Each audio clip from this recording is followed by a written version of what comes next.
a empezar con nuestra conferencia. Bueno, mi nombre es Mariana Bonilla, soy gerente de CONADIAC. Les doy la bienvenida a nuestra conferencia Aspectos relevantes de la reforma laboral.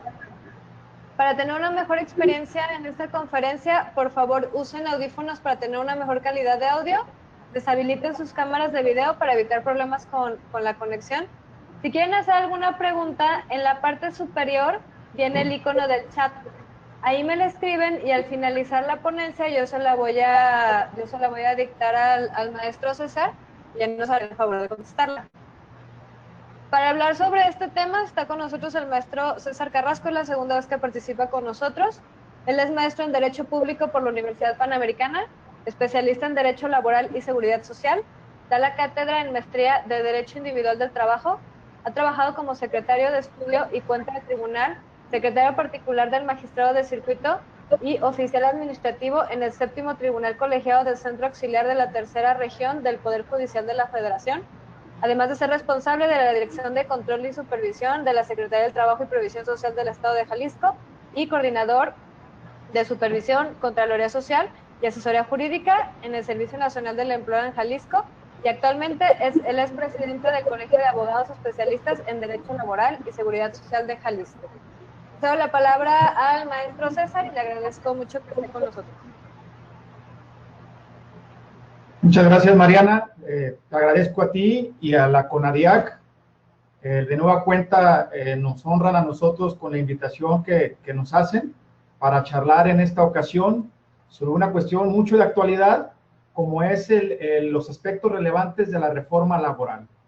Les agradezco a ustedes, a todos los participantes. Quisiéramos hacer unos breves antecedentes históricos, internacionales incluso, nacionales, y cómo se ha gestado esta reforma que impacta de manera muy significativa a las fuentes de empleo y en general a toda la plantilla de nuestro país.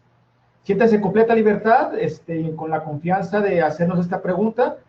Realmente, pues es muy breve el tiempo que tenemos actualmente, pero vamos a tratar de dar algunos pincelazos y me gustaría particularizarlos en la medida de lo posible con las inquietudes más relevantes que ustedes tienen en relativos a la reforma laboral. Dicho sea de paso, esta reforma laboral viene impulsada fuertemente desde las negociaciones que se hicieron en su entonces al Telecan, actualmente el TEMEC, que a partir del 1 de julio de este año entró en vigor el capítulo especial en materia laboral.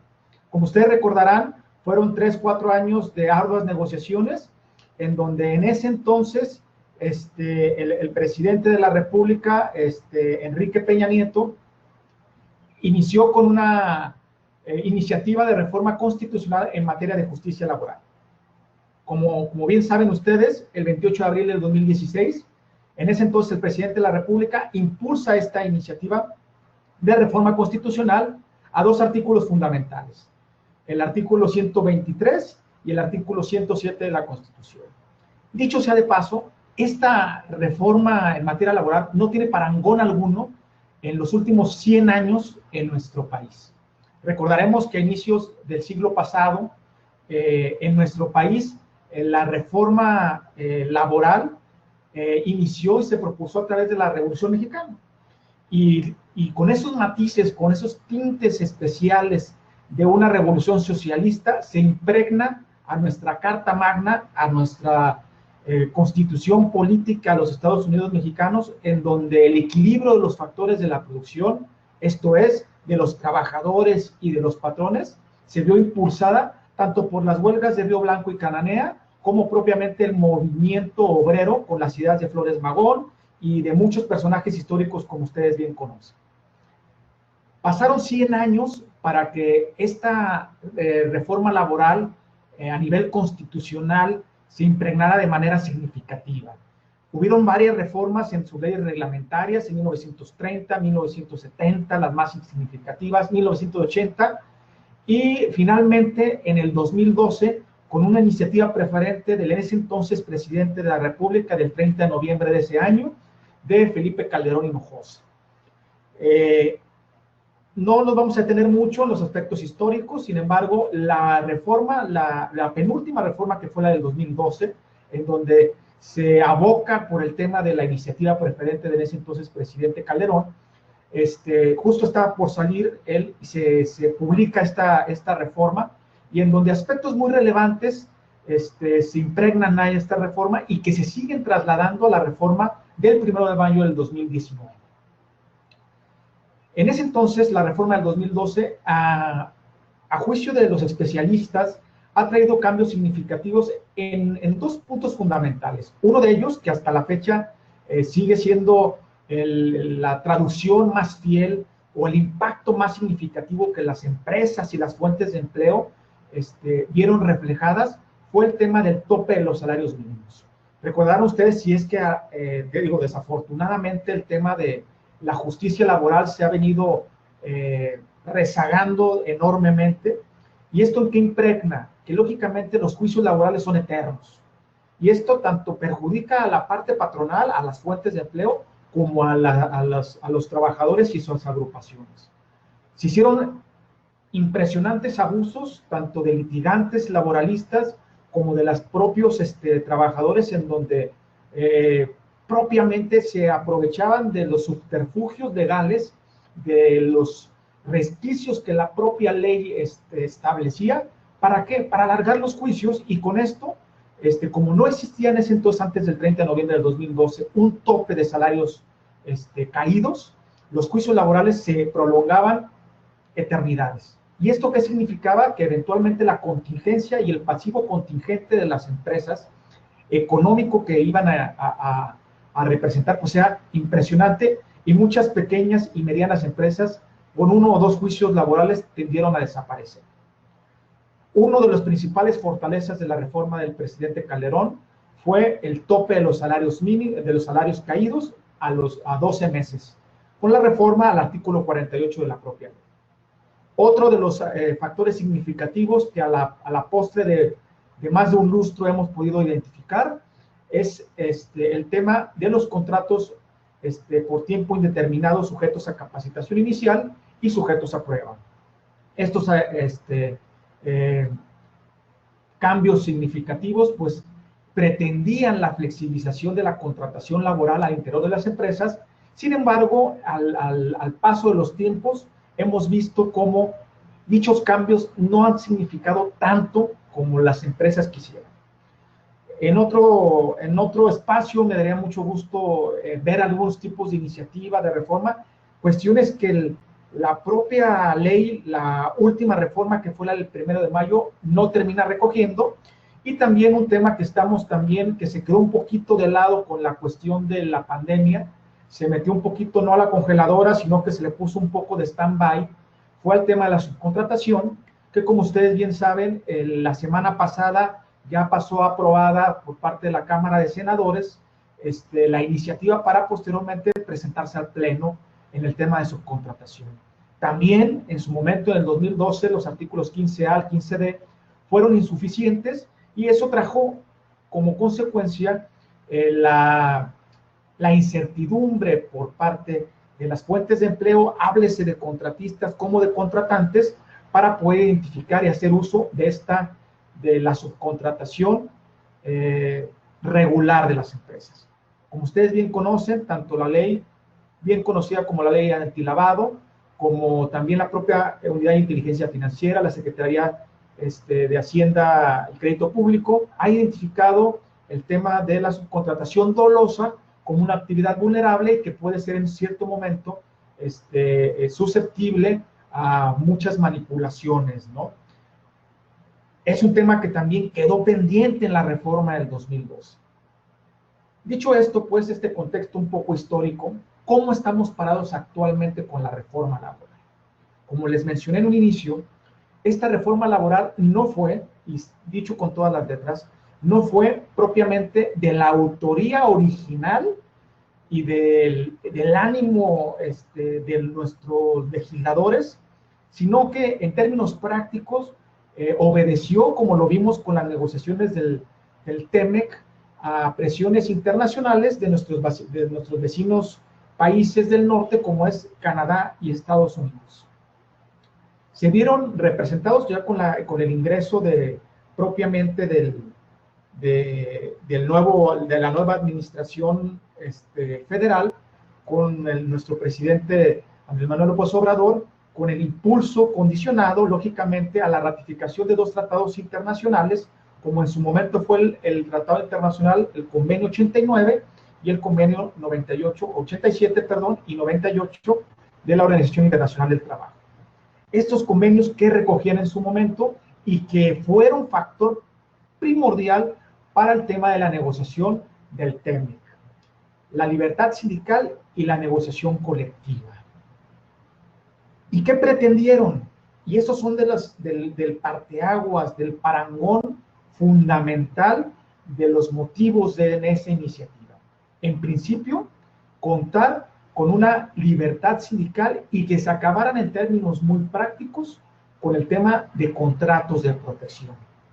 Para algunos de los que nos escuchan y ven, los contratos de protección, dicho sea de paso en términos muy sencillos, pues fueron muy utilizados en nuestro país por todos tamaños de fuentes de empleo, en donde se simulaba con un sindicato, no háblese blanco, sino transparente, que existía la venia, la autorización, el consentimiento de los trabajadores, y se hacía pasar ese sindicato como representantes de los mismos, y se elaboraba un contrato colectivo de trabajo con la fuente y los representantes de los patrones.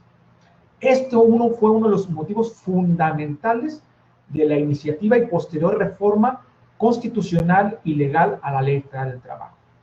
¿Por qué razón? ¿Por qué nuestros países vecinos quieren y quisieron en su momento, y todavía siguen queriendo, eliminar estos contratos de protección? En principio, porque en su momento México formó parte y ratificó a mediados del siglo pasado el Convenio 87, y posteriormente lo ratificó el año pasado el Convenio 98 de la Organización Internacional del Trabajo, en donde se obligaban a la libertad de cualquier trabajador, sin distinción de alguna clase, de pertenecer a un sindicato o no pertenecer. Háblese propiamente, técnicamente hablando, de la libertad del activismo sindical, la libertad activa o la libertad pasiva de un trabajador.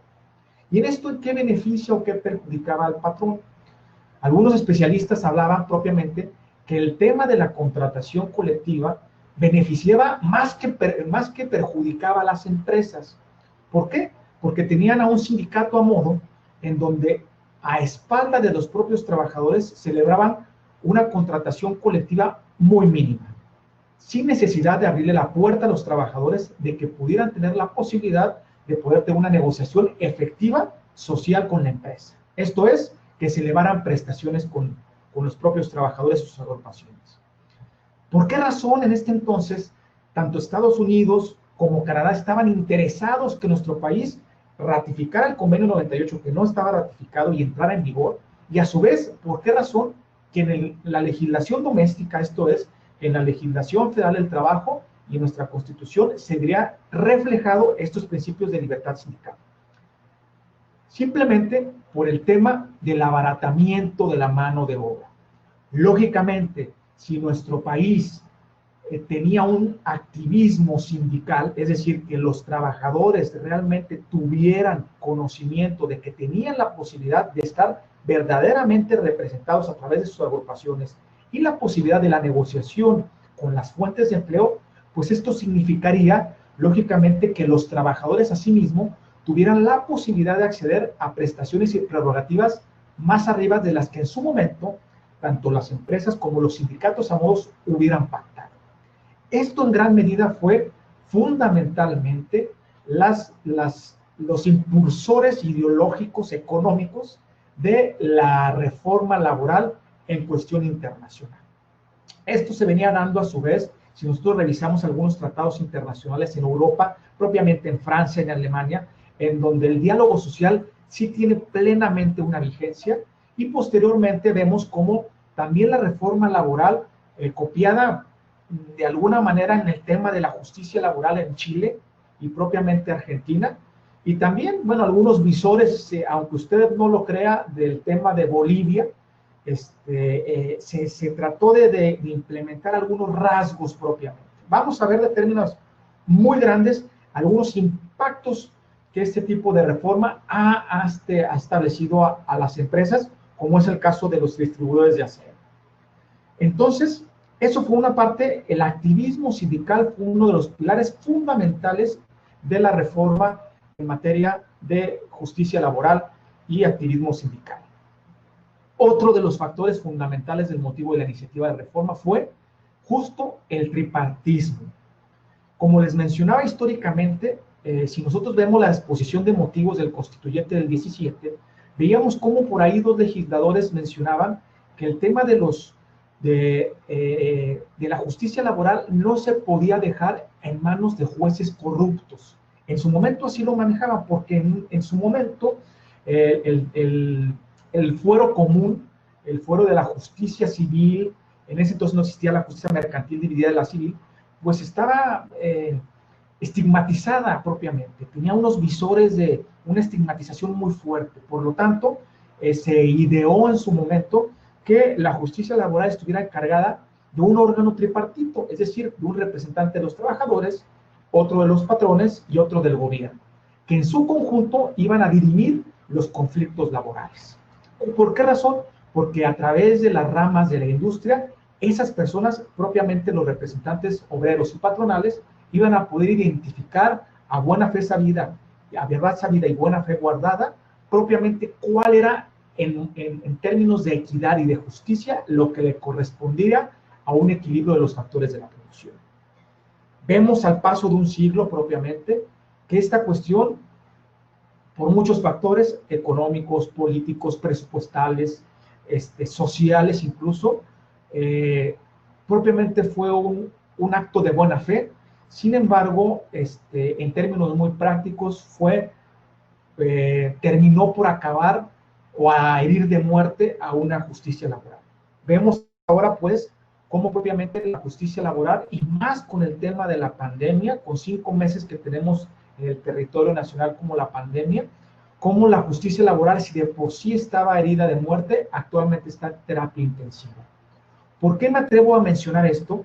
Porque simplemente vamos a necesitar no exclusivamente un tema de reforma laboral o escrita. No recuerdo dónde escuché yo el tema de que en muchos países en vías de desarrollo subdesarrollados se les daba mucho, eran muy proclives al tema de la diarrea legislativa, y nuestro país no ha sido la excepción.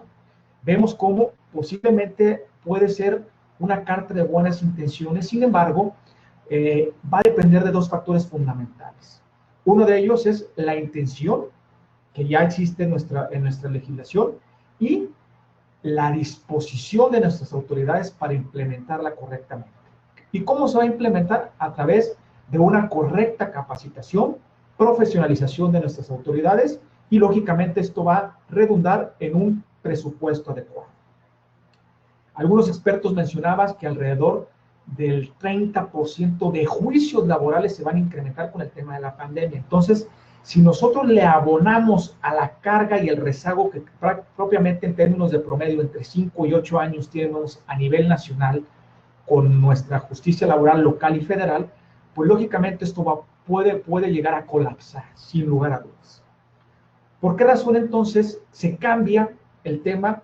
La OCDE propiamente implementa, se hace un estudio y dice que el órgano más apto, con nivel de profesionalización y de independencia, más factible de que tuviese la posibilidad de adquirir la justicia laboral, fuera los juzgados laborales, el Poder Judicial local y federal. Es por esa razón que a través de estos estudios de la OCDE se implementa y se plasma y posteriormente se reconoce en la reforma laboral constitucional y legal que la Junta de Conciliación y Arbitraje desaparece y se crean a su vez unos juzgados laborales, tanto del Poder Judicial federal como de los locales. Y a su vez también otro de los pilares fundamentales, el tercer pilar fundamental de esta reforma laboral, ¿cuál es? Propiamente la conciliación prejudicial obligatoria. Si nosotros advertimos de los principios que se establecen en nuestra justicia laboral, podemos establecer que la conciliación es uno de ellos. Si alguno de ustedes, que me imagino que la gran mayoría, ha podido advertir de un procedimiento ordinario en una junta de conciliación y arbitraje, pues el trabajador prácticamente puede ir de manera directa a demandar, ya sea a través de su abogado o a través de la Procuraduría de la Defensa del Trabajo, que propiamente son los abogados de oficio, por decirlo de alguna forma, más sencilla de los trabajadores. Es decir, que no les cobran, les dan asesoría y los representan en juicio. Pero no hay la necesidad en este momento de acudir a una instancia prejudicial obligatoria. Con la reforma laboral se establece la obligatoriedad de que previo a juicio es obligación de los trabajadores acudir a esta instancia prejudicial de conciliación. Y se estableció en cuestión constitucional que tendría que ser a través de un organismo descentralizado, con patrimonio propio y con independencia presupuestaria y técnica. Vemos nosotros como el 6 de enero propiamente de este año, en el Diario Oficial de la Federación se publicó con una iniciativa de reforma del 14 de noviembre del año pasado, la Ley Orgánica del Centro Federal de Conciliación y Registro Laboral. Este Centro Federal de Conciliación y Registro Laboral va a ser un órgano autónomo único a nivel nacional, con sede en la Ciudad de México, con una junta de gobierno, presidido por un director general, en donde va a tener autonomía presupuestaria y va a tener dos funciones fundamentales. Una, en materia individual, en donde va a coordinar e instrumentar todas las acciones para que los trabajadores acudan a esa instancia antes de demandar y tener un conflicto laboral de materia jurisdiccional con su patrón. Pueden ir con esta entidad a decirle, mira, quiero demandar al patrón, y darle un citatorio para que venga, con las respectivas multas y sanciones en caso de que el patrón no vaya. Si no acude el trabajador a esta instancia, no va a poder demandar ante el juzgado laboral. Existen algunas excepciones, en el caso, por ejemplo, de mujeres embarazadas, en el caso de hombres y mujeres con discriminación por algún tipo, ya sea sexual, de preferencia ideológica, que pueden estar exceptuados de agotar esta instancia. Pero en términos generales, la obligatoriedad de esta conciliación prejudicial es para todos los trabajadores. Entonces, aquí como primer flachazo que como empresa tenemos que tener es, lógicamente, con estas dos posibilidades que les digo, una, la desaparición de la Junta de Conciliación y Arbitraje, que va a ser de manera paulatina y escalonada. Se establecía por parte de la reforma que va a ser en alrededor de 4 años, a nivel constitucional así se establecía, y si nosotros acudimos a las disposiciones oficiales, como el caso de la titular de la Secretaría del Trabajo Federal, ella ha mencionado que en esta primera fase, que es este primer año del 2020, en un inicio, bueno, antes de la pandemia mencionaba que iban a ser 10 entidades de la República, actualmente se redujo a 8, en donde ya los juzgados laborales a partir de este mes y del siguiente iban a empezar a operar. Y así de manera sucesiva, durante el término de un año, 10 entidades entidades federativas iban a empezar a operar, lógicamente adecuando y ajustando sus presupuestos internos. Entonces, el primer flachazo que tenemos que tener es la desaparición de las juntas de conciliación y arbitraje y avezarnos nosotros como empresa a discutir cuáles son los cambios más significativos que ha tenido la reforma laboral. Dicho sea de paso, pasó ya, es anacrónico propiamente hablando, el tema de que nosotros veíamos cómo eventualmente el área de capital humano, como también en su entonces el tema del director general de la empresa, el propio presidente de la empresa, se le escapaba de por completo, ya sea de manera intencional o inconsciente, el tema del capital humano, es decir, las necesidades de los trabajadores, el cómo se están agrupando, qué representación tiene, cuáles son sus inquietudes, cuál es el conflicto propiamente que tienen. ¿Por qué razón? Porque si vemos ahora que a través de estas reformas lo que se pretende también es evitar, uno de los pilares es evitar la contratación de protección con contratos colectivos con sindicatos que ni los trabajadores lo conocen.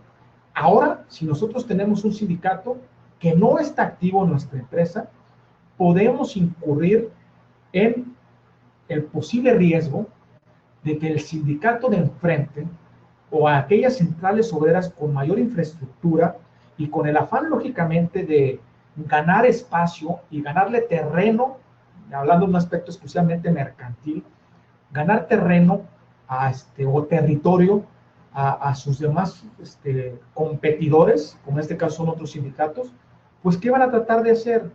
Algunas de ellas, con intereses económicos avesados, pues se pueden parar en enfrente y teniendo la infraestructura necesaria, pues quizá puedan persuadir o convencer a los trabajadores de que pueden conseguir de alguna manera a través de un procedimiento a huelga, demandando una titularidad de un contrato colectivo, o si no tenemos un sindicato propiamente con un emplazamiento a huelga, y ofreciéndole las perlas de la Virgen. ¿A qué me refiero con las perlas de la Virgen? Pues simplemente una prestación como un aguinaldo de 50 días, unas vacaciones por encima de la ley de 3 semanas el primer año, primas vacacionales o bonos extraordinarios, con el único afán de buscar la adhesión y sensibilización de sus trabajadores para que sean adeptos a ellos, manden a un lado a esos sindicatos que supuestamente los representaban y ellos confrontarse con la empresa. ¿Cuál es aquí entonces, en términos muy prácticos, la principal ocupación que tenemos que tener como empresa? En principio, estar actualizados de lo que nuestra reforma laboral establece, y segundo, no podemos ser ajenos del tipo de contratación que tenemos en nuestra empresa.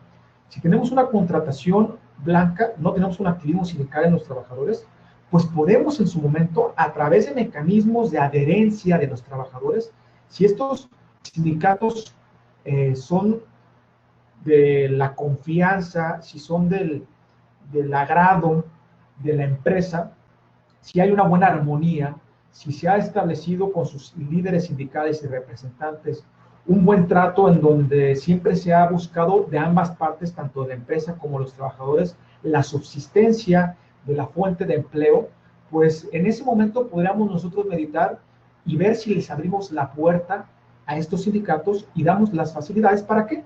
Porque eventualmente como empresa nosotros tenemos la posibilidad de abrir o cerrar la llave. ¿A qué me refiero con esto?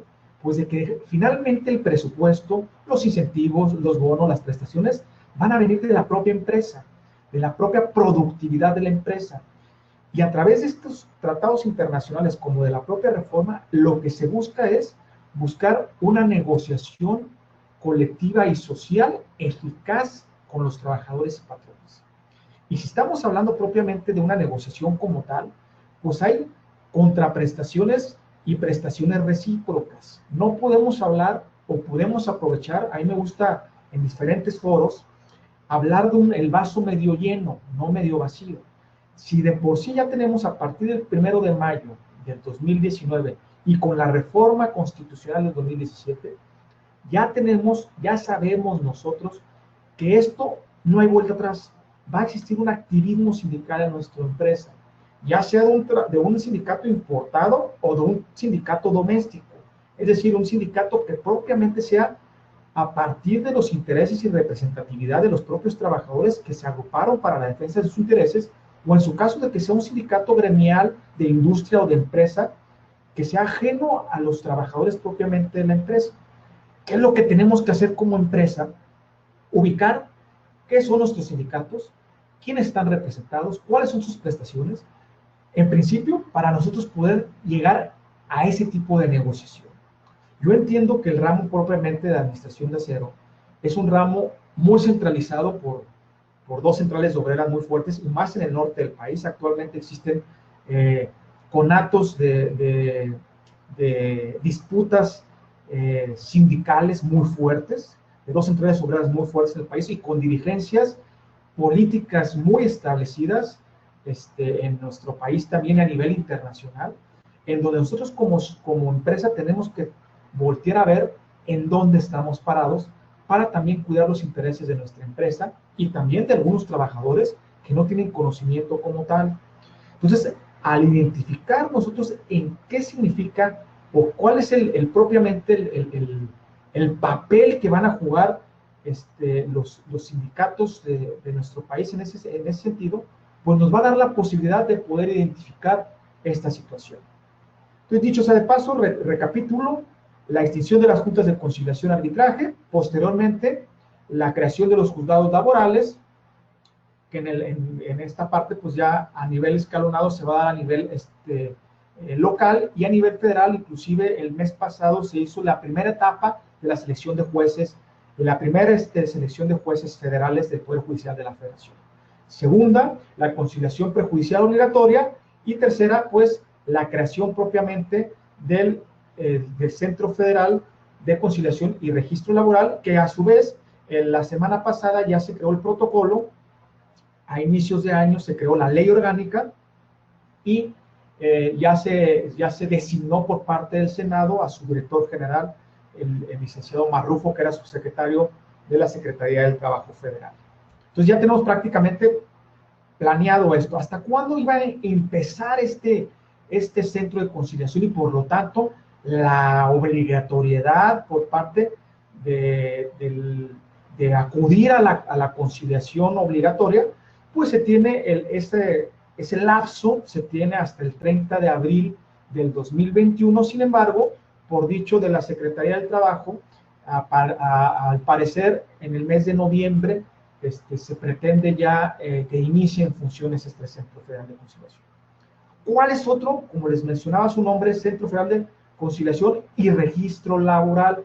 ¿Cuáles otros de los temas de los grandes reformas o impactos que tuvo esta reforma? Que ese Centro Federal va a ser el único encargado a nivel federal de ver sobre el registro de los sindicatos, de la titularidad de los contratos colectivos, del registro, lógicamente, de los reglamentos interiores de trabajo. Y en este momento todavía no se ha creado. Existe un protocolo el año pasado que la Secretaría del Trabajo se lo implementó, de la legitimación de contratos colectivos. ¿A qué me refiero con esto? Como les mencionaba en su momento, lo que pretende la reforma, propiamente en el artículo 107, las diferencias, pues es los tribunales laborales. El 123 es cuando se trate de obtener la celebración de un contrato colectivo de trabajo, se deberá acreditar que cuenta con la representación de los trabajadores. Mucho se discutió porque fueron alrededor de 2 años, casi 3, antes de que se expidiera la ley reglamentaria, la Ley Federal del Trabajo, el 1 de mayo del 2019, cómo se iba a acreditar la representación de los trabajadores. Porque ustedes bien saben que en tanto para el tema de la huelga, es decir, si una agrupación de trabajadores quiere emplazar, es decir, ir con la empresa y decirle: mira, necesitamos mejores condiciones, un comedor, mayores vacaciones, mayores bonos, ¿cómo lo van a obtener en su conjunto? A través de la celebración de un contrato colectivo por conducto, ya sea del sindicato, y la cual es la herramienta o la fuerza operativa de este sindicato, la huelga, con el afán de tener la firma de un contrato colectivo. Y se dispuso entonces a nivel constitucional y posteriormente en la reforma laboral que esta representación de los trabajadores, muchos se disputaban si era el 50, 50 más 1, 40, y se dispuso finalmente que iba a ser la representación de cuando menos el 30% de los trabajadores. Eso fue lo que se dispuso en su momento y actualmente está vigente. Eso es para la cuestión de la firma o celebración de un contrato colectivo. Sin embargo, si nosotros vemos también, y esa acreditación, anteriormente la reforma constitucional no preveía que el sindicato, nada más con el hecho de ostentarse de que era el sindicato de la industria metalúrgica, no necesitaba acudir a la Junta de Conciliación y Arbitraje a decirle: mira, cuento con la representación. Simplemente con el hecho de tener la toma de nota, es decir, la acreditación o la venia, la aprobación por parte de la autoridad registral, que en este caso es la Junta de Conciliación y Arbitraje, y decir: ¿sabes qué? Mira, vengo a emplazarte a huelga por la firma del contrato colectivo. La empresa se quedaba atada de manos y finalmente tenía que tener la contingencia de seguir un juicio por la inexistencia o ilicitud de la huelga, y en su momento pues tratar de tumbar, propiamente combatir ese emplazamiento a huelga, con los abusos que se vinieron presentando, en donde pues a veces por simplemente el capricho o por el antojo del líder sindical o de la agrupación, pues emplazaba a huelga a la empresa, con lo que ello implicaba con el temor fundado de que posiblemente pudieran paralizar las labores de los trabajadores. Actualmente no. Con la reforma a partir del 1 de mayo del 2019 se establece que para la celebración del contrato colectivo, como también para, en este caso, la revisión de ese contrato, es decir, si ya tengo yo en mi empresa un contrato colectivo, ¿qué es lo que tengo que hacer? Puedo legitimar ese contrato. Es decir, legitimar de que ese 30% de todos los trabajadores está de acuerdo con ese contrato. ¿Qué pasa si no se da ese contrato colectivo y no existe esa representación? Si ya lo tenemos el contrato y no se da esa legitimación, se puede establecer que ese contrato es nulo. Las disposiciones contenidas en el mismo pueden estar establecidas todavía para los trabajadores, pero va a perder la fuerza el sindicato para poder representarlos. En ese caso, como los mencionaba de manera muy práctica anteriormente, pues va a quedar la cancha libre para en su momento que otro sindicato venga, persuada a los trabajadores y ahora sí con la fuerza suficiente, pues se puede empezar con un tema de conato o combate con la empresa o una confrontación muy fuerte. Aquí lo importante es conocer de que tenemos ese 30% de los trabajadores que tienen que tener tanto el conocimiento de la contratación que tuvo la empresa con esos trabajadores, como también, en ese caso, del sindicato mayoritario al que pertenece. Y aquí la reforma también da la posibilidad siguiente, da la posibilidad de que el trabajador pertenezca o no al sindicato, y también impone la obligación a la empresa de que si el trabajador por escrito, en el artículo 110 de la propia ley establece, de que si el trabajador por escrito le da a la empresa la indicación de no querer pertenecer a ese sindicato, en este caso el patrón puede no descontar la cuota sindical. Lógicamente, ¿cuál es la recomendación? Que la empresa esté amparada por ese contrato, con ese escrito del trabajador. Aquí podemos caer en una situación, una discusión que en el tema legal se ha venido dando. ¿Por qué razón? Porque el sindicato, en dado caso de que no ha expulsado a ese trabajador de sus filas, y el trabajador por su lado, para que no le estén descontando esa cuota sindical, a veces 50, 100 pesos, 200 pesos, va con el patrón y le dice, mira, patrón, ya quiero que no me descuentes. Y el patrón, atendiendo a su petición, a partir de la quincena siguiente o de la jornada siguiente, le empieza a reintegrar esa cuota sindical y no la integra al sindicato. No la retiene y la integra. ¿Qué pasa en ese momento? El sindicato, si no ha expulsado a ese trabajador de sus filas, puede incurrir la empresa en una posible contingencia, en un pasivo contingente con el contrato colectivo celebrado. Es decir, si en el contrato colectivo se estableció que todos los trabajadores sindicalizados que pertenezcan a ese sindicato se le debe retener la cuota sindical y el patrón no cumple con esa, posiblemente se puede incurrir en una violación al contrato colectivo. Oye, licenciado, me van a preguntar, pero si el trabajador vino y me manifestó su voluntad de ya no pertenecer a ese sindicato y ya no estemos descontando cuotas. Yo la recomendación que haría es que primero el sindicato lo expulsa al trabajador y a su vez el trabajador nos manifiesta esta situación. ¿Para qué? Para no incurrir nosotros como empresa en una violación al contrato colectivo y por la posibilidad de una huelga por parte del sindicato. Eso es una posible contingencia que se puede dar con la reforma como está actualmente plasmada. Entonces, una de las partes fundamentales de la reforma fue esa. Segunda, también para los patrones, vamos a hablar de las buenas noticias para ahorita entrar a unas que no son tanto, o más que nada que tenemos que tener muy, muy en claro, es que también a su vez el artículo 101 estableció como de las normas protectoras y privilegiadoras del salario que por fin, en el caso de los comprobantes fiscales digitalizados, los famosos CFDIs, ya tienen valor probatorio en el juicio, bajo ciertos requisitos que la propia ley establece. Eso nos da la gran ventaja de manera contable y fiscal, los que tengan a sus contadores, o los que nos estén escuchando como contadores o áreas de recursos humanos, de que ya va a ser posible eso. Aquí una de las recomendaciones que podríamos establecer es tener mucho cuidado de las implicaciones que tiene el exclusivamente valernos de los contratos fiscales digitalizados.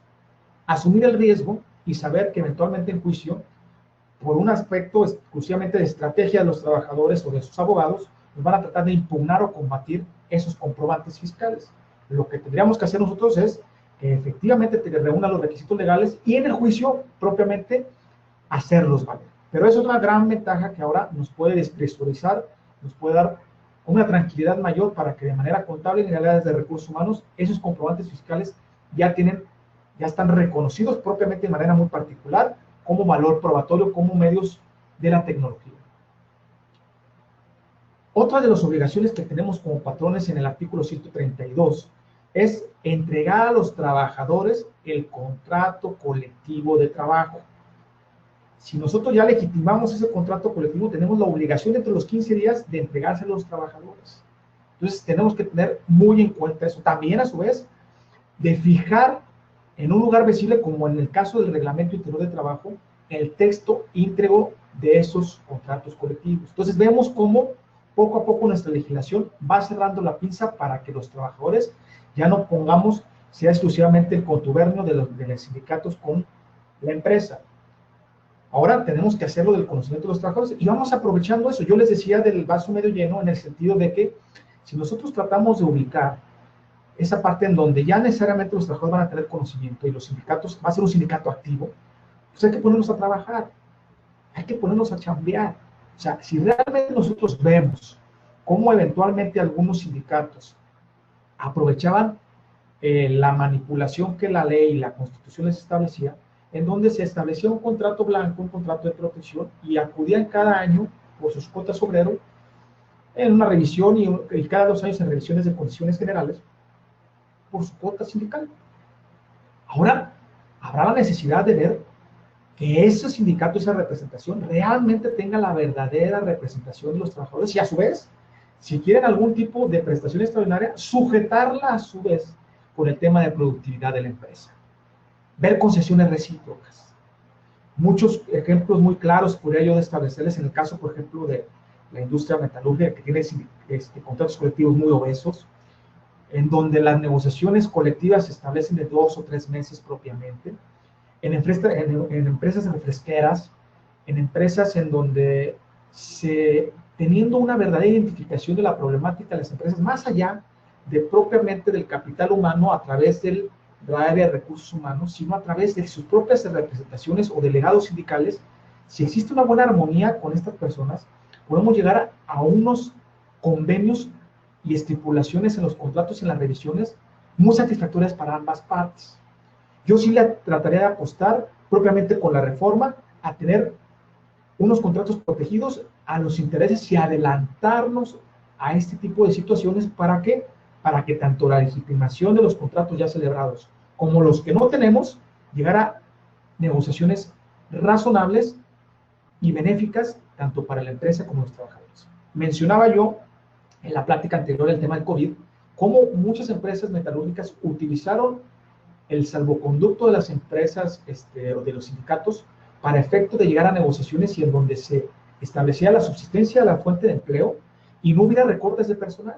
Si esto lo trasladamos a su vez a las negociaciones colectivas con prestaciones adecuadas, pues se puede establecer de esa forma.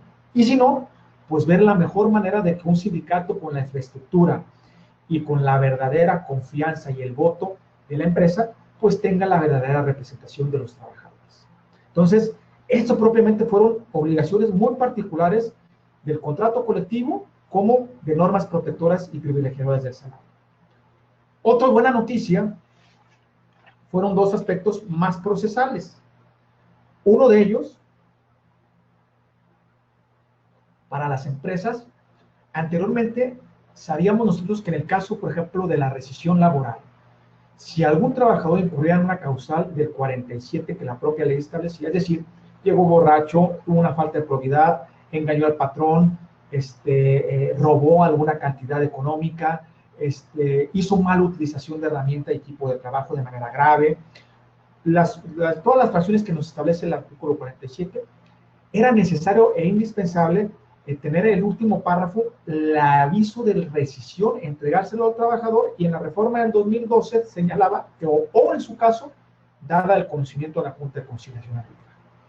Si no dábamos ese aviso, de manera automática, era un despido injustificado.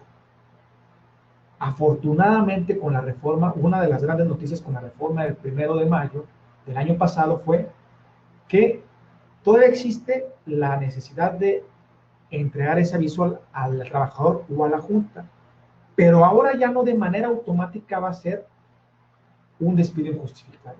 Va a haber la posibilidad de que la empresa acredite en el juicio que ese trabajador llegó borracho, tuvo una falta de probidad, o engañó al patrón, o robó alguna cantidad, o tuvo algún desperfecto de la mano de obra o de los instrumentos y herramientas de equipo de trabajo.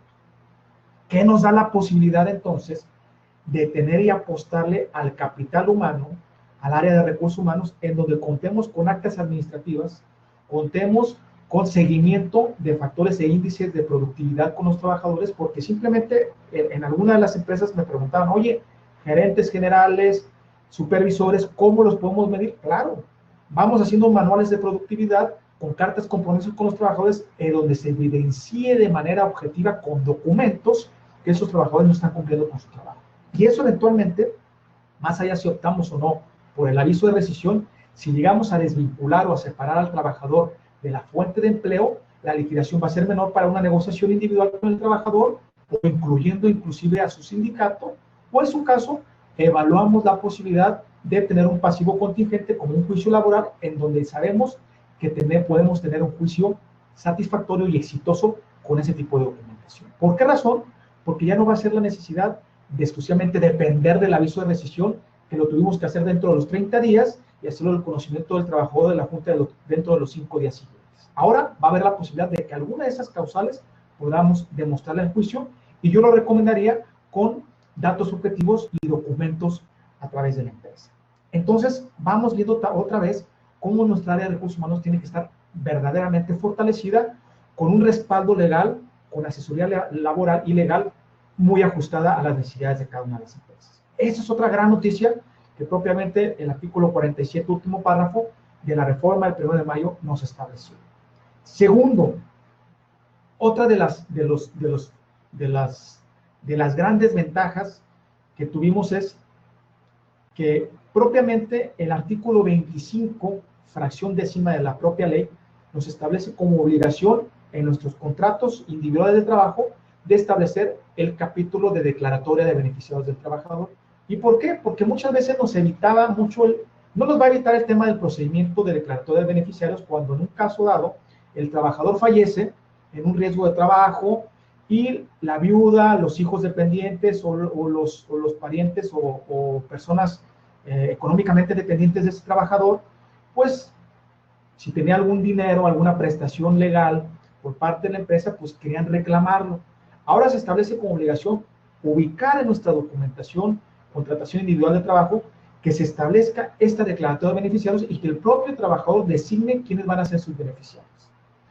Esto, como les digo, no nos va a evitar el juicio. Yo lo que le recomendaría es esperarnos a que el trabajador, no obstante que se hagan los adendums o que se hagan los anexos a estos contratos individuales de trabajo en donde establezca el trabajador ese tipo de designaciones, a su vez esperarnos para no pagar doble vez a la beneficiaria o a la viuda, o en este caso a los hijos, que establezcan el procedimiento especial que establece propiamente la reforma a la ley, y una vez culminado, ya quien el juzgado laboral, en este caso con la reforma, o la Junta de Conciliación y Arbitraje, nos establezca y nos diga, ¿sabes qué?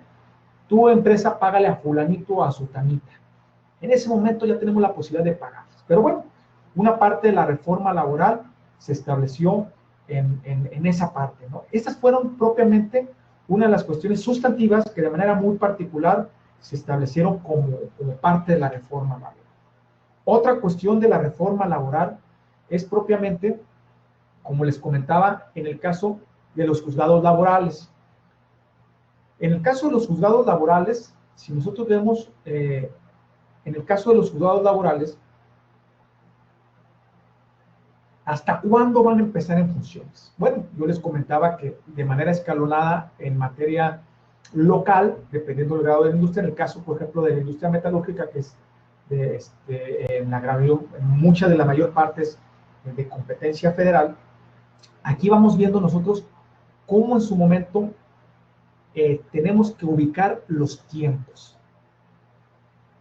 Mientras no se creen los juzgados federales y los juzgados locales laborales, van a seguir en funcionamiento las juntas de conciliación arbitral. Están plasmadas en la reforma constitucional, que su creación van a ser en 4 años, entonces tenemos propiamente un vacatio legis, que denominamos los abogados, que es un periodo de espera, un plazo de 4 años para que estén en funcionamiento de manera completa. Sin embargo, la propia reforma también establece que mientras no se existan los juzgados, las juntas de conciliación y arbitraje van a seguir recibiendo y tramitando los conflictos individuales y colectivos hasta el momento en que no se creen esos. Quiere decir que todas las demandas por despido injustificado que se han estado dando por el tema de la pandemia, por el tema de recorte de personal, reducción salarial, rescisiones laborales o despidos injustificados, pues ahorita, como todavía no están en funcionamiento los juzgados laborales, son de competencia de las juntas de conciliación. ¿Y hasta cuándo se van a acabar las juntas? Van a seguir recibiendo hasta que creen esos juzgados y van a seguir tramitando esos puntos. Entonces tenemos esa dicotomía en donde tanto vamos a tener, va a llegar un momento en que vamos a tener en la existencia los juzgados laborales y las juntas de conciliación arbitral. Cuando ya creen esos juzgados laborales, ya entran en vigor la mayoría de las disposiciones procesales, entre ellas pues el procedimiento ordinario, que si nos da oportunidad con todo gusto vamos a mencionar sus características más esenciales. Y lógicamente, si tampoco está creado el Centro de Conciliación Federal, que a su vez van a tener delegaciones estatales para su tramitación, pues en ese momento pues la Junta de Conciliación y Arbitraje, al estar regida con el procedimiento anterior, no va a ser obligatoria el procedimiento ordinario. Entonces, en términos muy concretos y muy claros, ¿qué tenemos que estar muy al pendientes como empresa? En nuestra entidad federativa, ¿cuándo creen o cuándo empiecen en funcionamiento los juzgados locales y federales en materia laboral? ¿Cuándo inicia en funcionamiento el Centro de Conciliación Federal? Para en su momento nosotros, como empresas, saber qué procedimiento tenemos que ajustarnos. Sin lugar a dudas, en esta transición tenemos que ubicar ambos procedimientos. Y vamos a tener al interior de la empresa, al menos en estos 4 o 5 años, sin lugar a dudas, procedimientos con ambas legislaciones. Es muy importante, entonces, que nosotros empecemos como infraestructura interna a empezar a la capacitación con nuestro personal legal, con nuestro personal de recursos humanos, para la documentación legal y la infraestructura conducente para nuestra fuente de empleo. Sin lugar a dudas, con la reforma laboral, sin lugar a dudas, no va a significar, yo me gustaría haberles dado una gran noticia en donde pudiéramos establecer que la Junta de Conciliación y Arbitraje, pues, iba a ser una área de estricto derecho en donde el trabajador iba a tener que probar sus afirmaciones, iba a tener que pagar a su abogado, el caso iba a tener que pagar a sus peritos, ¿no? Sigue existiendo las cargas laborales hacia la empresa, en donde tiene que demostrar que no despidió al trabajador, que tiene, ahora ya con la gran ventaja de que puede acreditar en el juicio las causas de rescisión. Otra cuestión fundamental es el tema del ofrecimiento de trabajo. En el caso del ofrecimiento de trabajo, veamos nosotros que anteriormente revertía la carga a la prueba, y era una práctica muy común en las empresas. El 80% de las empresas lo realizaban, donde decía, pues nosotros decimos en juicio que no lo corrimos, que somos grandes amigos, que tenemos una relación muy cordial y que se venga a trabajar. ¿Con qué afán? De aprovechar lo que la ley en su momento, antes del 1 de mayo de 2019, nos facilitaba, en donde, en dado caso, si le igualábamos las condiciones de trabajo, como puesto, jornada, salario, categoría, el trabajador tenía que en su momento acreditar que fue despedido. Y ese era un descanso por parte de la empresa. Decía, bueno, mi estrategia es ofrecer el trabajo. Ahora no.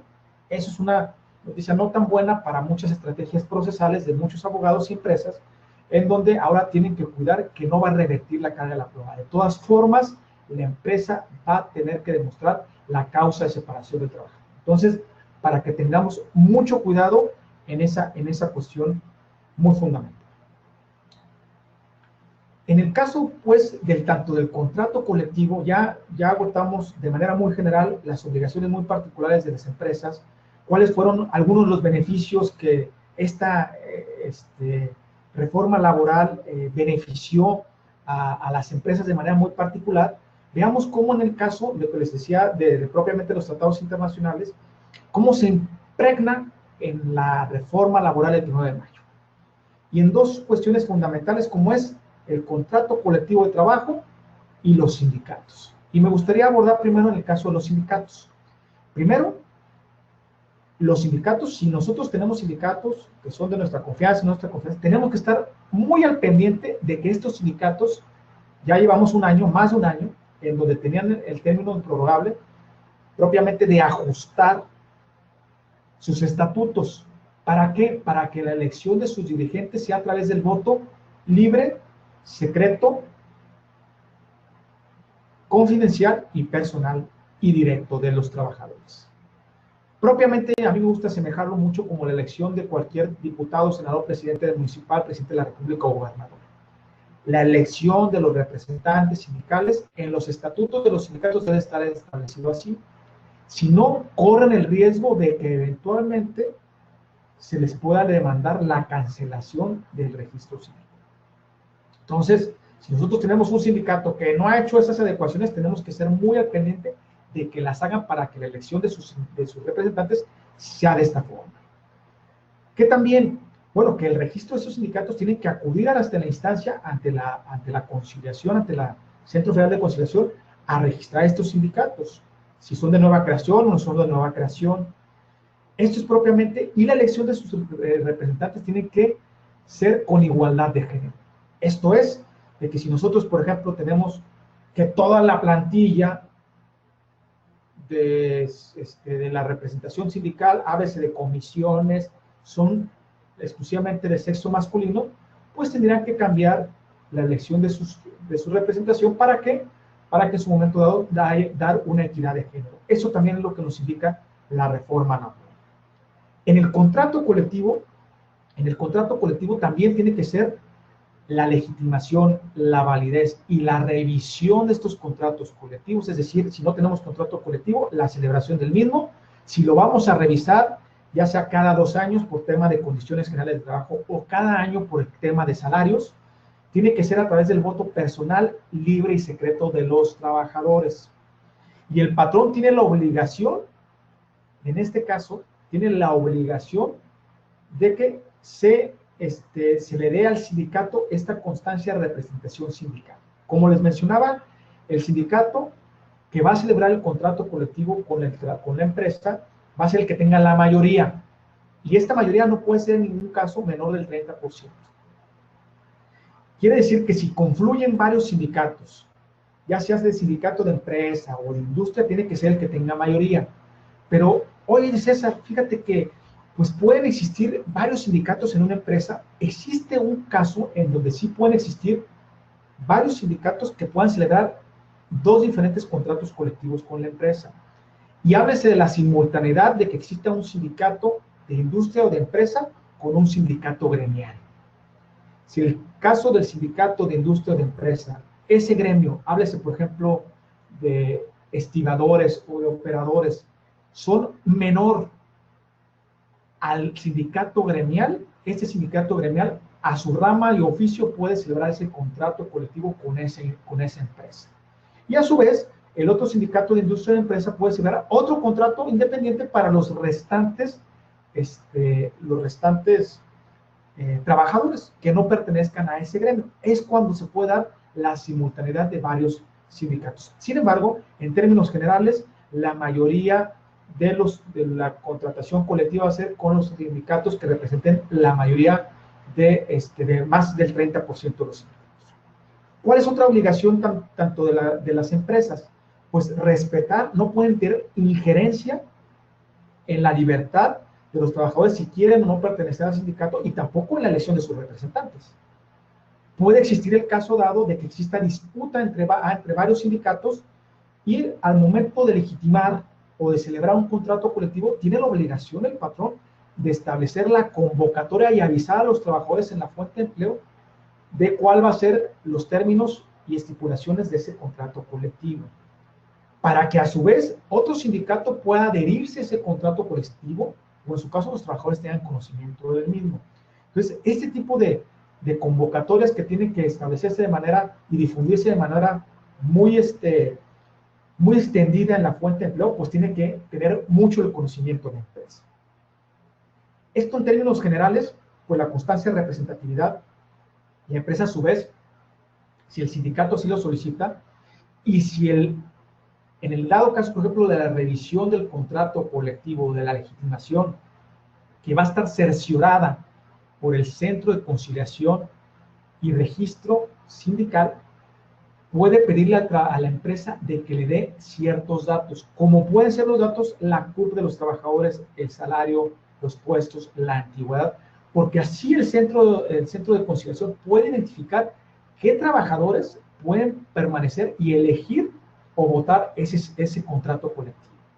Entonces, ¿a quiénes tenemos que hacer caso nosotros? Primero, al Centro de Conciliación Federal, y en segunda instancia, como ahorita no existe, la Secretaría del Trabajo, como les mencionaba, el año pasado emitió un protocolo en donde a través, incluso, de notarios públicos o a través de la inspección laboral, podemos nosotros legitimar esos contratos colectivos. A través de diferentes formatos, de diferentes lineamientos, a través del acceso a una página electrónica de la propia Secretaría del Trabajo, en donde tenemos que cumplir con ciertos requisitos y poder legitimar, ya sea a petición de la empresa o a petición de los sindicatos. ¿Cuál es mi recomendación práctica? Pues eventualmente, si tenemos esa confianza y esa disposición de celebrar ese contrato y legitimarlo con ese sindicato, pues eventualmente podemos proceder a la legitimación a través de este protocolo antes de que empiece en funcionamiento el Centro de Conciliación Federal.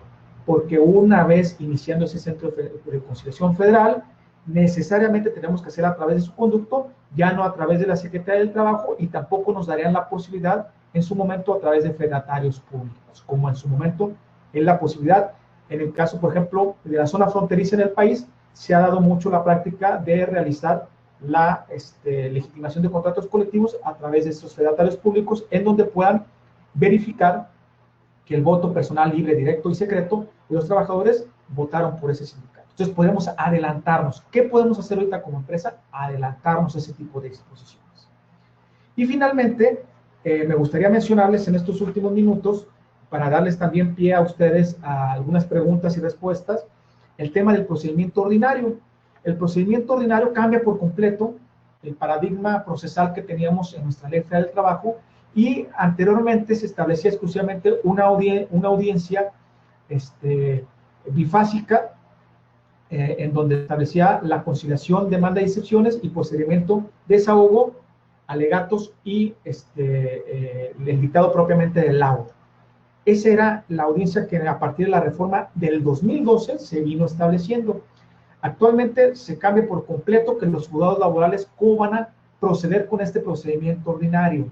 Es decir, si un trabajador viene y demanda a la empresa, por un despido injustificado, en principio tiene que acudir a la instancia conciliatoria, obtener su constancia, si se llegan a un acuerdo que propiamente se establece de 2 meses, en donde puede darse esa conciliación con algunas sanciones para la empresa si no acude, pero si no existe, no hay obligación tampoco de conciliar. Si la empresa no le interesa, si no las pretensiones del trabajador son muy altas, o simplemente asume que no ocurrió al trabajador, sino que fue un despido justificado, pues en dado caso puede afrontar un juicio, y el trabajador, para poder demandarlo, tiene que obtener de ese Centro de Conciliación Federal o con sus delegaciones estatales esa constancia del acuerdo, de no haber llegado a una conciliación con su patrón, y anexarlo a la demanda laboral.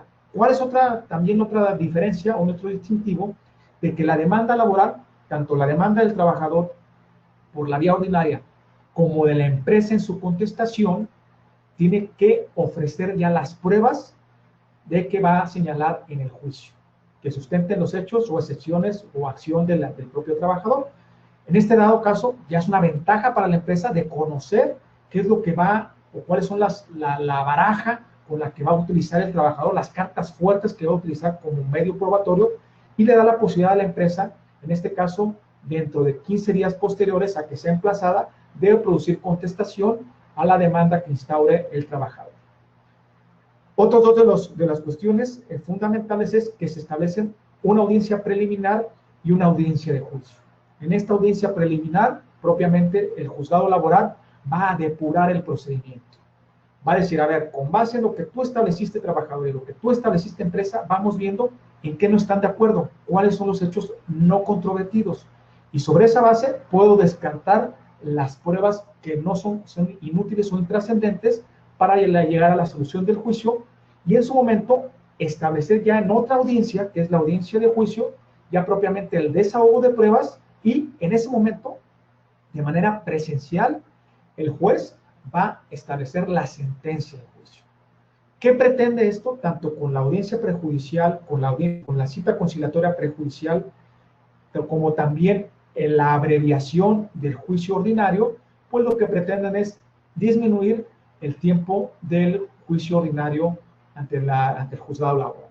Se pretende, en términos legales, que sea alrededor de 4 a 5 meses, que sea propiamente la duración de un juicio laboral. ¿Y esto qué sí va a significar? Pues lógicamente se pretende que se eviten las prácticas o disminuyan las prácticas abusivas por parte de muchos litigantes, en donde aquilataban los juicios laborales para elevar pretensiones económicas muy fuertes hacia las empresas.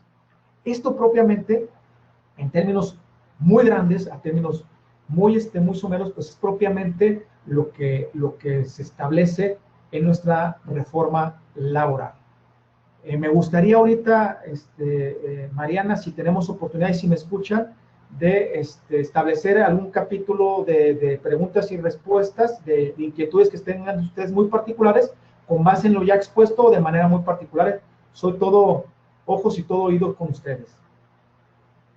Muchas gracias, César. De hecho, sí, ya tienes varias preguntas aquí sobre el tema de elección de sindicato. El trabajador, al ingresar a la empresa, ¿cuánto tiempo tiene para elegir o cambiar de sindicato? ¿Debe ser de inmediato al ingreso o puede ser el transcurso de la relación laboral, de meses, de años? ¿Ahí cuánto tiempo tiene? Hay que tener mucho cuidado aquí, Mariana, y todos los audioescuchas, en el tema de que si tenemos nosotros un contrato colectivo ya celebrado con la empresa, generalmente en los contratos colectivos de trabajo se establece una cláusula de exclusión por ingreso o admisión o una cláusula por exclusión por separación. Inclusive parte de la reforma laboral que ya se venía estableciendo dentro de los tratados internacionales, propiamente el 87 y el 98, eliminaba la cláusula de exclusión por separación, pero todavía sigue vigente la cláusula de exclusión por admisión. ¿A qué me refiero con esto? Si nosotros como empresa tenemos celebrado un contrato colectivo de trabajo en donde en el contrato colectivo se establece que es obligación de la empresa contratar exclusivamente a trabajadores que pertenezcan a ese sindicato, de entrada no podríamos contratar a sindicatos de planta o a trabajadores de planta o con funciones operativas que no sean parte de ese sindicato. Entonces, por sí mismo, ese trabajador ya formaría parte de ese sindicato desde ese momento. Sin embargo, si nosotros tenemos un trabajador de confianza que no necesariamente tenga la obligación o pueda pertenecer a un sindicato, pues desde el momento que el trabajador lo decida, ese es propiamente el derecho a la libertad sindical. Separarse o incluirse con un sindicato cuando él lo desee. Él puede separarse, incluirse o cambiarse de sindicato cuantas veces quiera. Entonces, para la empresa, ¿qué es lo primero que tenemos que verificar? ¿Qué tipo de contratación colectiva tenemos? Si tenemos esa cláusula de exclusión por admisión y si el sindicato y el tipo de puesto del trabajador. No sé si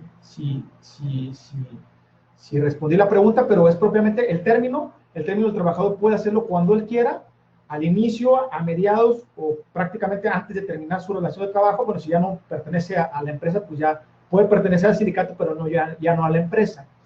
Pero si tenemos una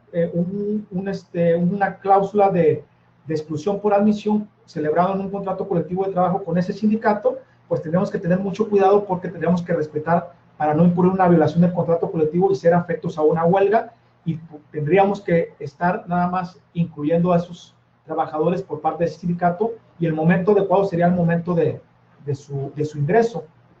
Así es. Aquí sería muy conveniente verificar cuándo se va a establecer las deducciones o retenciones de las cuotas sindicales.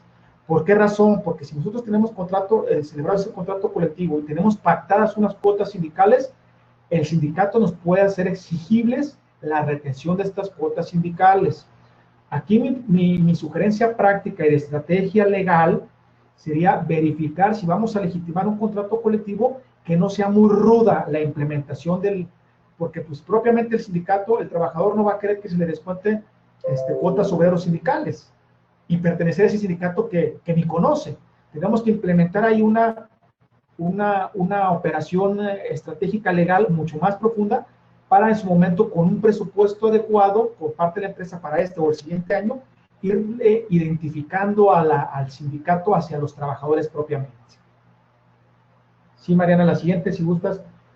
Bueno, aquí te piden tu opinión. Como ya va a existir más de un sindicato por empresa, ¿incrementarán los conflictos sindicales? ¿Qué opinas?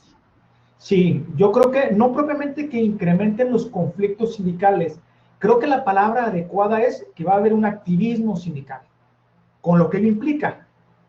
Puede haber es decir, los conflictos sindicales sí, sin lugar a dudas van por ejemplo, en el caso de Jalisco se tenía o todavía sí, se presume mucho el tema de que existe una supuesta paz laboral, un pacto de no agresión, pero existen, por ejemplo, en el sureste o en el norte del país, activismos sindicales muy fuertes, es decir, entre los propios sindicatos se disputan las empresas. Entonces, sin lugar a dudas, puede haber un activismo sindical muy fuerte. ¿Cuál es mi mensaje con esta conferencia? ¿Cuál es mi mensaje con ustedes como empresas? Los sindicatos, el sindicato que gane, el sindicato que va a tener la representación de los trabajadores va a ser el sindicato que verdaderamente tenga la representación de los trabajadores. Si no tiene la adherencia y la verdadera representación de los trabajadores, no va a poder celebrar un contrato colectivo de trabajo. ¿Por qué? Porque si tenemos verdaderamente un activismo sindical, es decir, un sindicato activo en la empresa, por más que quiera otro sindicato más fuerte, si la adherencia de los trabajadores es a ese sindicato al interior de la empresa, pues aunque se disputen en tribunales, en juzgados, esa titularidad del contrato colectivo, mientras no tenga la adherencia de los trabajadores, no van a poder lograrlo. ¿Cuál es mi mensaje para las empresas? Ábranle la puerta de la empresa al sindicato que ustedes vean más razonable. ¿Me explico? Por esa razón hay que tener muy al pendiente cuál es esa necesidad del trabajador, cómo viene ese sindicato, cuál es el perfil del sindicato, cuáles son los contrarios, ¿para qué? Para nosotros en su momento tener una muy buena protección con ese sindicato, y aunque vengan 2 o 3 sindicatos posteriores, pues quien se va a tener que pelear es el sindicato que ya tiene la verdadera representación de los trabajadores al interior de la empresa. ¿Sí? Excelente, muchas gracias. Sí, bueno, también hay otra duda. Si un trabajador hombre designa en su declaratoria de beneficiarios a otra persona distinta a la esposa y la esposa reclama el finiquito, ¿qué procedería? Justo por eso, ¿de quién fue la pregunta? ¿Me puedes decir el nombre para Juan Hernández. Juan, mira, Juan Hernández, gracias por tu pregunta, es muy interesante. Te voy a decir por qué. La intención en su momento de la reforma al artículo 25, fracción décima, de la propia ley para la declaratoria de beneficiarios, iba muy de la mano con el artículo 501 y 503, en donde se establece propiamente el procedimiento de declaratoria de beneficiarios. La intención en su momento del legislador, que no se establece en la ley, era de que simplemente con el contrato individual de trabajo ya propiamente iba a ser como una cláusula testamentaria. Es decir, justamente la empresa iba a evitarle si esa persona hombre designa a su amante, por decirlo de alguna manera, si designa a su amante, pues la empresa a quien tendría que pagarle es a su amante, no obstante de que existiera un concubinato o en su caso un matrimonio legalmente válido. ¿Cuál es la recomendación con la empresa? Como la ley nos establece que la empresa tiene que pagarle a quien se establezca el trabajador en ese convenio individual, en ese contrato, en esa declaratoria de beneficiarios, mi recomendación es de que se establezca ese adendum, que se establezca ese anexo. Sin embargo, la empresa le pague hasta el momento en que quien se diga con mejor derecho o beneficiaria, agote el procedimiento especial de declaratoria de beneficiarios, y en ese momento, cuando la Junta o el juzgado laboral le diga a la empresa, mira, págale al amante o págale a la esposa, la empresa le pague a esa persona que en ese conflicto pudo acreditar que tuvo mejor derecho. Porque recordemos, hay un principio general de derecho que dice que el que paga mal paga dos veces.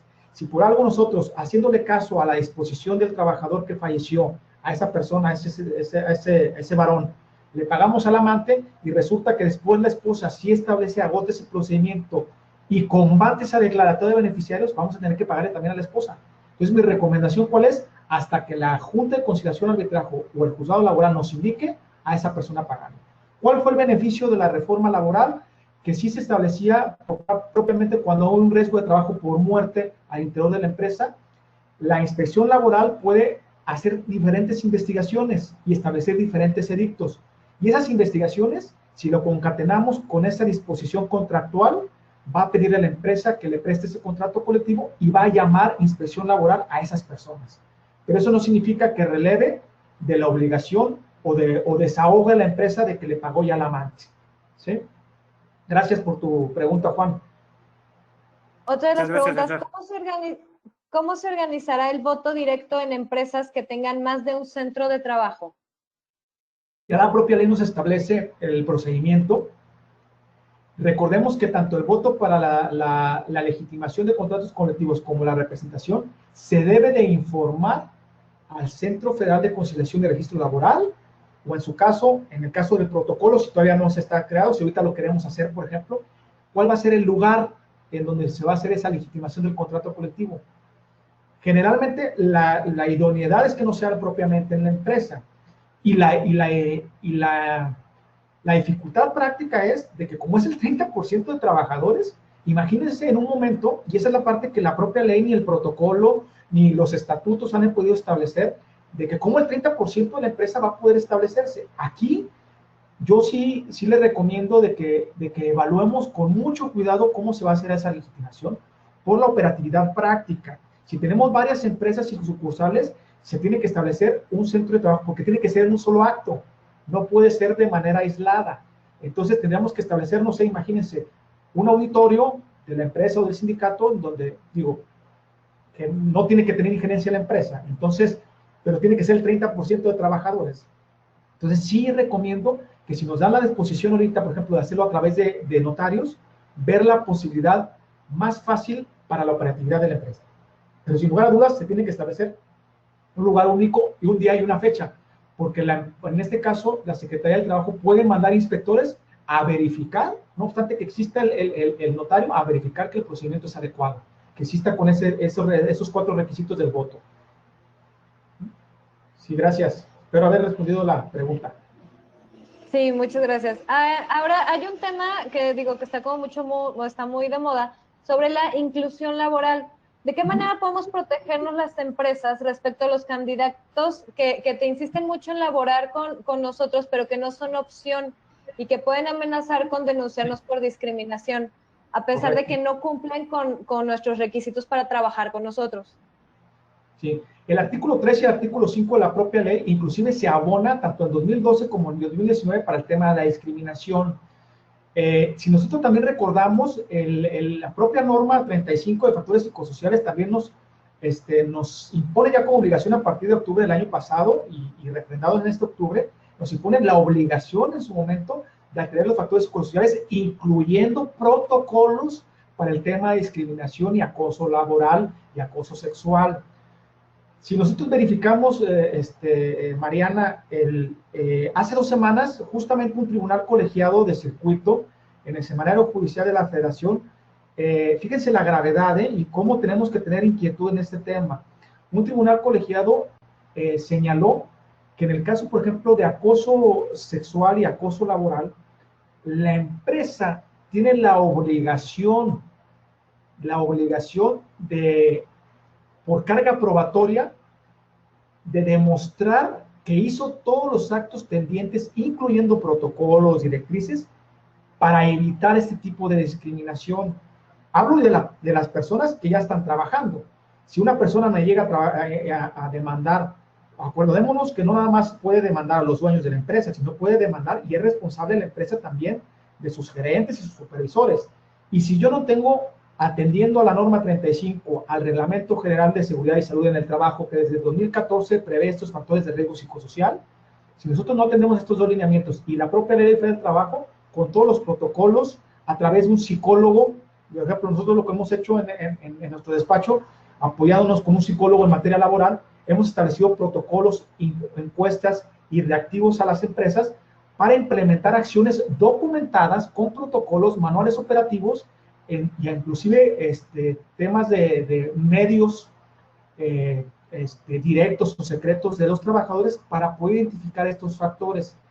Una vez estableciendo eso, nos relevamos de la responsabilidad si en caso dado de que exista un tema de acoso sexual o discriminación, pero tendríamos que tener esta documentación y carpeta documental. En el caso propiamente de las personas que nosotros pretendemos seleccionar, y pasó justamente hace un año, propiamente también en el Poder Judicial Federal, se estableció y la Corte estableció en el caso, por ejemplo, de adultos mayores, que estableció que no podemos nosotros establecer vacantes discriminatorias por cuestiones de edad. Entonces, yo sí recomiendo, en términos prácticos, cuidar mucho nuestras convocatorias y boletines laborales en las bolsas de trabajo, para no incurrir en un tema de discriminación por tema de edad, de sexo, de capacidad. Dejémosles entonces nosotros a los esquemas ya de reclutamiento para poder identificar cuáles trabajadores podemos ingresar o no los trabajadores, pero en medios informativos oficiales o económicos en donde puedan establecerse como pruebas plenas, tratar de evitarlos. Entonces, en conjunto, tener muy identificados los temas de factores de riesgo psicosociales de la norma 35, el Reglamento General de Seguridad y Salud del Trabajo, la Ley Federal del Trabajo, los tratados internacionales y propiamente identificar mucho la documentación interna que tenemos en la empresa. Sí, adelante. Muchas gracias. Ahora, en un juicio laboral, el ofrecimiento de la reinstalación ya no va a proceder, ¿verdad? Sí procede, ojo con lo que quise establecer. El artículo 784 se modifica un poco. Lo que ya no va a proceder es la reversión de la carga de la prueba. Es decir, nosotros podemos seguir ofreciendo el trabajo al trabajador. Lo que ya no va a ser posible a partir de la reforma del 1 de mayo de 2019 es que esa reforma, que esa ventaja que a nosotros como empresa nos daba de que, le reconozco el mismo puesto, salario, jornada, actividad y salario que percibía. Ya me despreocupo y ya no necesito acreditar que lo renunció, que lo corrí. Él tiene que acreditar que lo corrí. Ya no. Le puedo seguir ofreciendo el trabajo, pero ahora ya no voy a poder de manera automática arrojar esa carga de la prueba y despreocuparme de que de todas formas tengo que acreditar la terminación de la relación de trabajo. Esa es la gran desventaja que ahora con el ofrecimiento de trabajo. Sigue existiendo, anteriormente era una figura que jurisprudencialmente se había establecido con alrededor de 600 tesis y ejecutorias, pero ahora ya se habla con todas sus letras del ofrecimiento de trabajo. Es una excepción, es una defensa, no propiamente una excepción, es una defensa que las empresas utilizan, pero nada más tener ese foco de atención de que si nosotros lo utilizamos, no me puedo despreocupar ya de un juicio, no. Necesariamente tenemos que acreditar la separación del trabajador. Sí, adelante. Bueno, otra pregunta. Si el personal lo solicita, ¿puede ser elegido el mismo representante de los trabajadores por diferentes sindicatos? Sí, sin lugar a dudas. Se me haría muy raro. Se me haría muy raro que el propio trabajador pudiera pertenecer a diferentes sindicatos y que los diferentes sindicatos sean el mismo representante, pero puede pasar. O sea, y también es así que lo vemos en muchos líderes sindicales, como los líderes sindicales tienen hasta 10 sindicatos, ¿no? 20 sindicatos. Y a lo mejor el mismo sindicato es de la misma empresa, ¿no? Sin lugar a dudas, y parto de la base de la libertad sindical. La libertad sindical es un derecho de cada uno de los trabajadores, un derecho humano a rango constitucional e internacional, en donde así como puede ser formar parte de un sindicato, puede ser votado para ser un sindicato y ser representante de un sindicato. Entonces, la garantía y derecho fundamental de la libre sindicación es para ser votado y para ser representante de cualquier sindicato. Sí se puede. Hay que tener mucho cuidado, porque hay muchas empresas que con unas prácticas muy muy curiosas, designan a la gerente o al supervisor del área de recursos humanos y habría que tener mucho cuidado con esa cuestión, ¿eh? Bueno, ya nuestra última pregunta. Sí, adelante. ¿Qué debemos de realizar para demostrar la representación sindical? La constancia de representatividad, que propiamente así lo establece la ley, nosotros no la vamos a otorgar, la otorga propiamente con base en la información que nosotros brindamos hacia el centro de registro sindical. Con base en esa información se da una constancia, y esa va a ser propiamente como la toma de nota. La toma de nota es para que la autoridad, en este caso la autoridad laboral, certifique que es el representante del sindicato. Esa constancia de representatividad la va a expedir propiamente el Centro Federal de Registro Laboral. ¿Para qué? Para avalar de que la mayoría de los trabajadores, la mayoría apoyan a ese sindicato o apoyan ese contrato colectivo de trabajo. Entonces, nosotros como empresa no vamos a avalar esa constancia de representatividad, porque eso significaría que nosotros hicimos todo ese procedimiento cuando nosotros no podemos tener injerencia.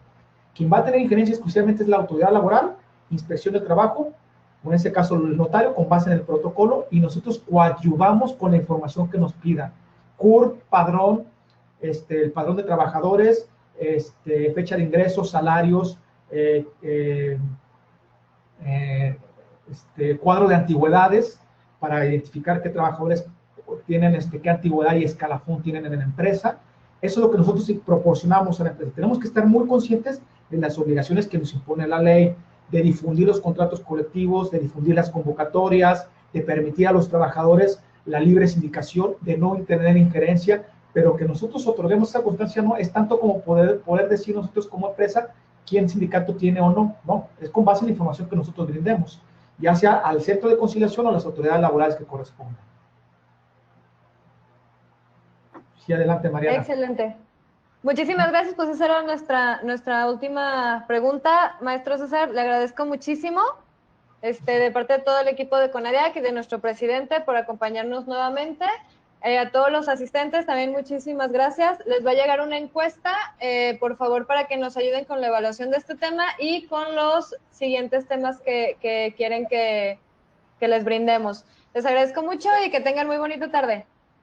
Muchas gracias, Mariana. Agradezco a todos los integrantes de CONADIAC, a su presidente, por supuesto, la invitación que en esta ocasión nos hicieron favor y todo el honor de compartir con ustedes esta charla. Esperemos que hayan quedado aclarados algunos puntos, algunas inquietudes.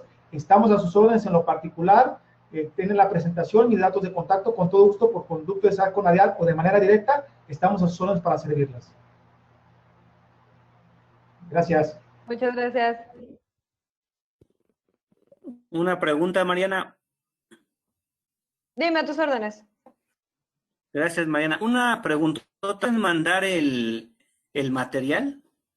Sí, les vamos a mandar no la encuesta junto. Sí. Les mandamos la encuesta junto con la presentación del maestro César. Ah, correcto, Mariana. Muchas gracias, ¿eh? Muchas gracias. Hasta luego.